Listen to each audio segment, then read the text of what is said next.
Python errors and exceptions. When writing a program and executing it, we often encounter errors. An error caused by not following the proper structure or the syntax of the language is called the syntax error or the parsing error.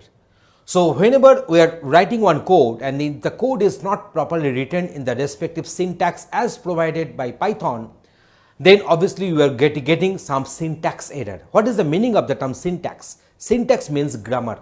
So the grammar which you are supposed to follow to write the statements in our Python programming, if you don't follow that one, then syntax error may take place. So sometimes during runtime, some other errors may take place and they can be also called as a semantic errors. So syntax errors, semantic errors are there. So while writing our programs in any programming languages, these sort of errors may come into the play. So example, if we miss this colon in the if statement, then the if imports are not proper, etc. So example, if we miss colon in the if statement, then such error may take place, or if the imports are not proper, then the errors may take place. Now these are the errors. Now what are the exceptions? So exceptions are being raised whenever you are having erroneous conditions. So now let us discuss our Python exceptions. Here we are having some Python built-in exceptions. So just consider this exception and cause of error. So one is the assertion error raised when assert statement fails. So we are having a separate video to discuss on this assertion. Please watch that one, and if the assertion is causing failure, then this assertion error will be raised. Next one is the attribute error raised when the attribute assignment or the reference fails.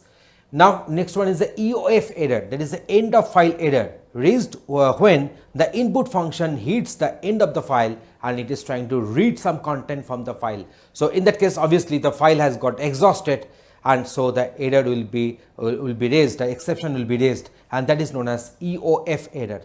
Next one is the floating point error raised when a floating point operation fails. Generator exit, so raised when a generator's closed method is called. So that is the generator exit. Next one is import error raised when the imported module is not found. Let us suppose we are trying to import NumPy module, but the NumPy module is not present, then obviously the import error will come into the play. So next one is the index error raised when the index of a sequence is out of the range. Let us suppose we are having only 5 elements in the sequence, but you want to extract, or you want to pick up the 10th element from the sequence. So obviously it will produce some index error. So let us go for one practical demonstration for the better understanding of this file of this Python errors and exceptions. In this session, we are discussing Python errors and exceptions. Under the try block, we have written a is equal to one string here, and we are trying to convert this string to the integer, and the assigned value will be assigned onto the variable b. But here you see one exception will be raising because we cannot convert high to an integer. So let us execute this code and let us see that what will happen. Here you see this particular try block has got followed by the except block. So this except block will be initiated whenever we are having some error, within the try block. So what has happened, you see, whenever you are trying to convert this a to the integer, it has produced one error, and that's why the control has come directly to this exception block. So here this exception block will be denoted by except and colon will be there. If I write here one statement, you can find that this statement is not getting executed. That means from this particular line where that exception has been, the error has been raised, automatically the control has come to the except block and leaving the rest part of the try block unexecuted and unreachable. But if I convert this one as 100, if I write this one as 100, you can find that I am here is getting printed. That means the full try block has got executed, but exception block, the except block has got not executed here, because there is no exception to convert 100, which is in the form of string, to integer and assign it to b. So also we can print the value of b here.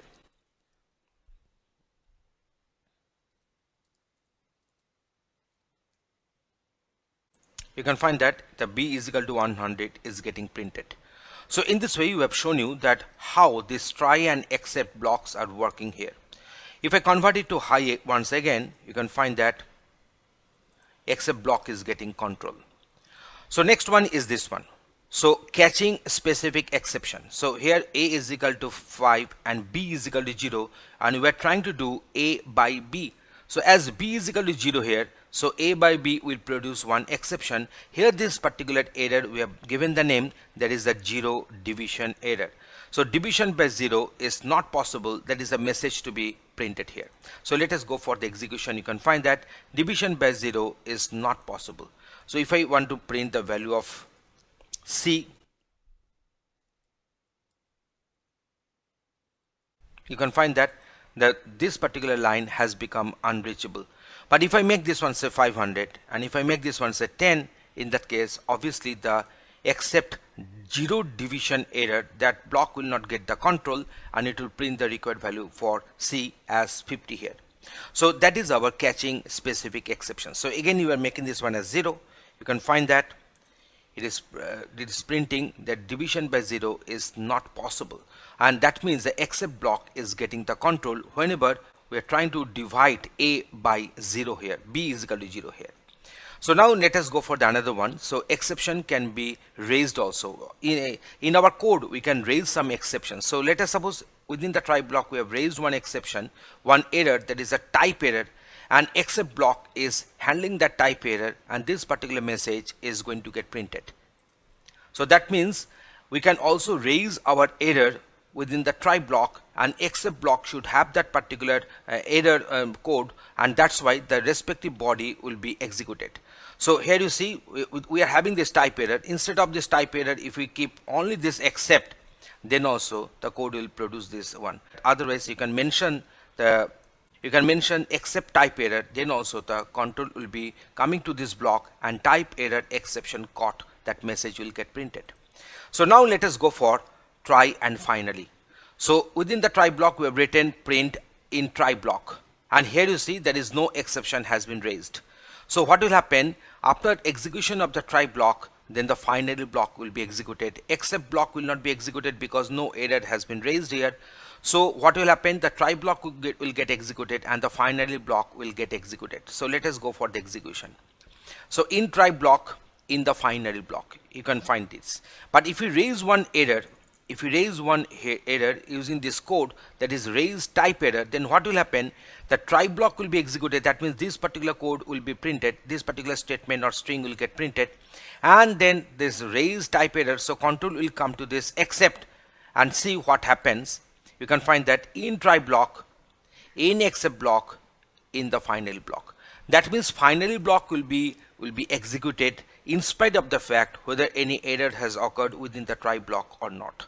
So that means finally block is that very block which is supposed to get executed always, irrespective of the fact whether any error has occurred within the try block or not. Let us suppose within the try block we are opening one data file. How to open one data file, how to perform the read and write operations, we have discussed that one in the previous videos. So let us suppose we are opening one data file. The data file will be open within the try block, and we are trying to read or write from the data file.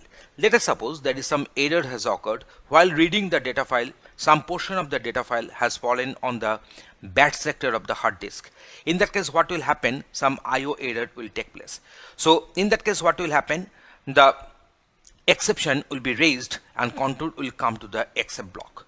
But in the finally block we will be keeping always the F close. That means the closing of the file, that very method will be called from the finally block. So what will happen, whenever some error has occurred within the try block, then except block will get the control and ultimately the file will be closed. But while performing the reading or writing operation from the data file, which is there, the code has been written within the try block, if that is no error has occurred, then only also the finally block will get the control and the file will be closed accordingly.